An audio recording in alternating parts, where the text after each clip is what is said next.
Ladies and gentlemen, here we go with game number 1 between Vibe and WhiteRa. Both these players are going to be pitted against each other on the map, NASL Naga Caverns.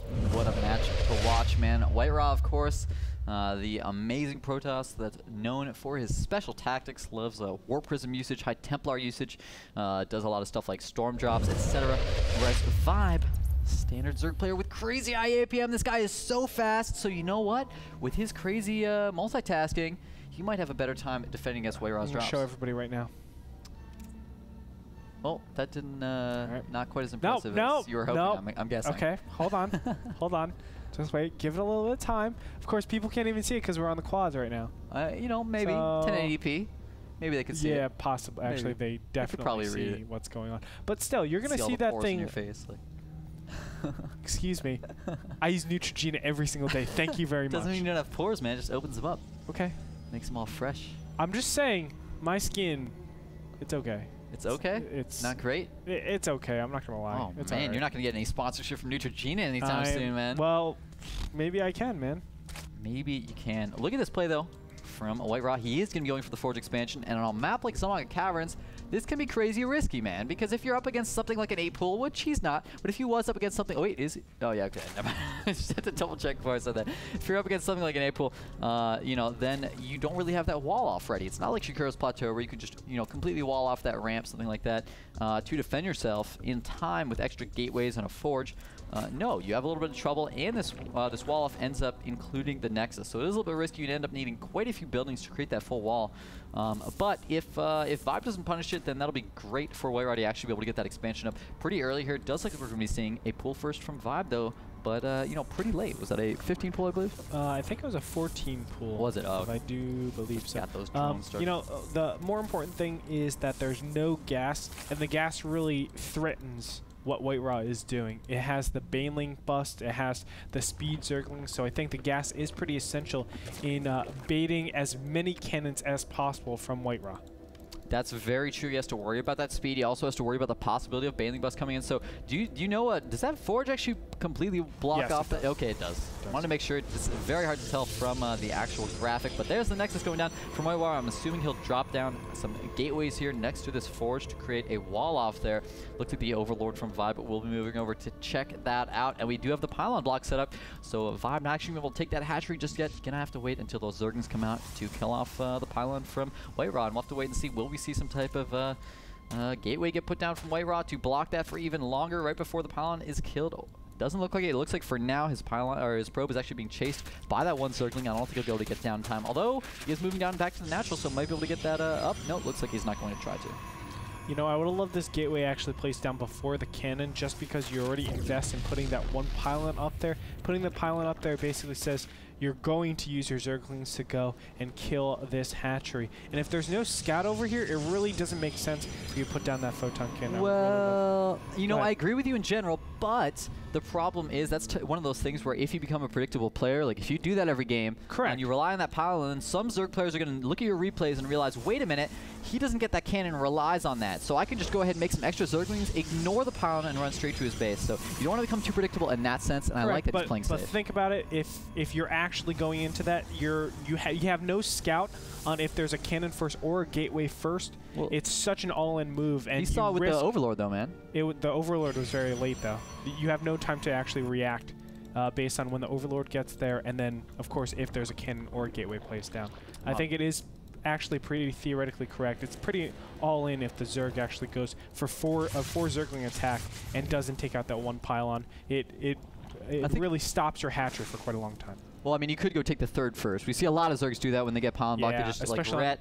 You know, they'll just go take that third base immediately. So I think in that style, you know, really, I think it comes down to the map. Because on a map like Naga Caverns, yeah, it's harder to go take that third first, so it's understandable. But at the same time, this natural is so wide open and hard to defend. So any play that's just, I want to play safer and make sure I won't take a bust here, is fine in my book, simply because personally I've taken so many Baneling busts and Zergling run-bys on this map that I just have nightmares about it all the time. So, you know, I'm not against it, but oh, look at that. We do have two Banelings warping in. for Vibe. And you know what? 16 more Zerglings on the way. He's going to start morphing in some more Banelings here. And you know what? WhiteRa actually has a pretty good wall-off. His wall-off has Forged Gateway Core in front. It's not one of those bad wall-offs we see every once in a while with the pylon or cannon in front. So I think WhiteRa, and you know, obviously bringing this experience from his Brood War play, you know, is going to be fine here. But he's definitely got to be careful with this force field. It only has one available with this sentry. Will he be able to defend properly? Yep. Now Banelings and Zerglings are coming up here. What does WhiteRa do? He finally reacts, and here we go. The sentry is going to pop down. Oh, but he does it in the wrong place. All of the probes are going to go down. Now finally more Zerglings are going to come in here. Is it going to be enough? This is a very precarious situation. I don't know. Oh, and there it is. The money gateway that goes down. It'll block these Zerglings from actually moving forward.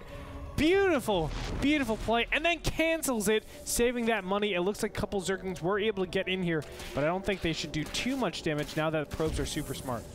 Yeah, WhiteRa's just got to be a little bit careful with this probe micro. Vibe will get a lot of scouting information, though. Of course, as you said, he unfortunately misplaced that force field, which allowed that through, but great job mitigating the damage and reacting under pressure. Already has +1 about halfway done here, so we got that upgrade started really early on. And since Vibe's tech, of course, is going to be delayed here, you know, he could come out with some type of big timing attack that Vibe will be unprepared for. Of course, that +1 changes, you know, so that Zealots can 2-shot Zerglings instead of 3-shot them. And we do already have a third base on the way for Vibe, so he's really relying on WhiteRa staying back and playing defensively here. And I think if WhiteRa were to actually throw down a whole bunch more gateways and go for a big timing attack, Vibe could be in a lot of trouble. But, of course, in this position as a Protoss player, it's so very hard to make that decision because you don't have any scouting information. It's almost impossible to get a scout out.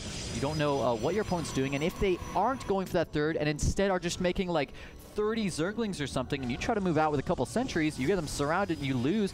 That's like, you lose the game instantly from losing that. So I understand that he's staying back, but I would like to see him go for some scouting information. Well, I think right now WhiteRa isn't actually in a position where I think he can scout just because of this map. Of course, taking those Naga towers really clamps down on any form of scouting. So, and also the speed Zerglings are out. So I like what WhiteRa is actually doing. He's overdeveloping his gateway units and saying, I have this one pressure, and this pressure is both going to be, you know, to punish players that are taking such a fast third and doing so, you know, kind of wrong or kind of too early. It will punch that. Additionally, he will be able to, if the expansion isn't up, get a good scout in and see exactly what his opponent is doing. Yeah, I mean, what I was basically saying, I obviously couldn't get the probe scout. I was basically saying either add on a Stargate, add on a Robo, go for something like that, get some scouting information, because he is just going for a blind attack right now. He's clearly gearing himself up for a very huge 2-base attack. You know, just getting those 7 gateways and completely foregoing any type of additional tech. Didn't continue upgrades as either. So, you know, you might not call this all in, but it's so very invested. If he doesn't do a lot of damage with this, he could be in a lot of trouble. And Tunneling Claws is on the way for Vibe with Burrow already done. So, you know what? With no detection for WhiteRa, as long as Vibe has good micro, burrows roaches before they die, and then unburrows them after they heal up, I don't think there's any way WhiteRa can do damage. Especially those Tunneling Claws will help in getting those roaches down the ramp if WhiteRa force fields it. First roaches are out. It looks like 11 of them are coming out on the way. Now additionally pushing down, and I think WhiteRa was able to see those Banelings come up. It looks like now finally, oh, the Banelings are going to come up here. Almost got a couple of these sentries. He does see that there are Mohawks on top of those roaches, and look at that. The burrow goes down. He's going to pop up right underneath, take out the sentries, and then just burrow again. It's such intelligent play coming in from Vibe.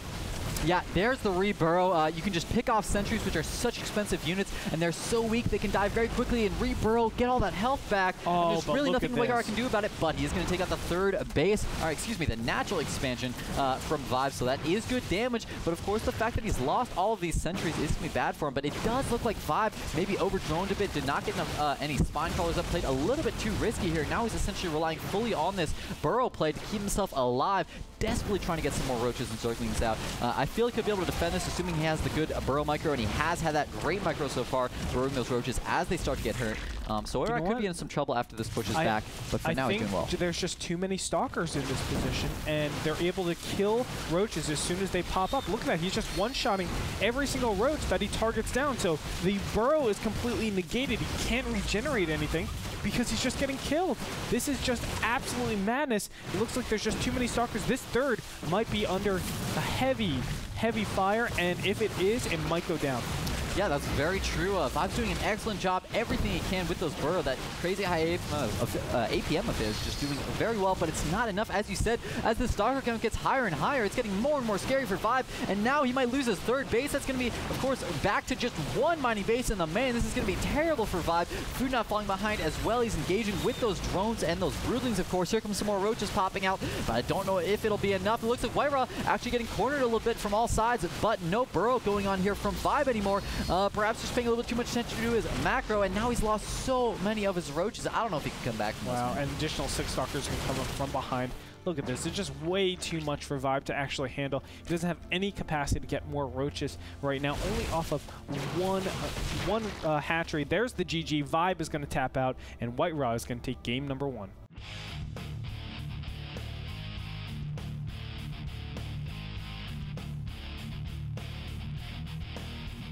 So WhiteRa with the 1-1 timing push, it just did wonders. You know, Tunneling Claw and Burrow is great. Don't get me wrong. I think it's one of the best things to defeat those type of pushes. But the way that he got it, I think he actually needs to slow down with it. Just get the initial Burrow. Prioritize getting more roaches. You need a lot of roaches. You can't be just building roaches when the army is right at your doorstep. He needs to be preparing for that type of push. But, you know, maybe even that build just does not have the capacity to even do that.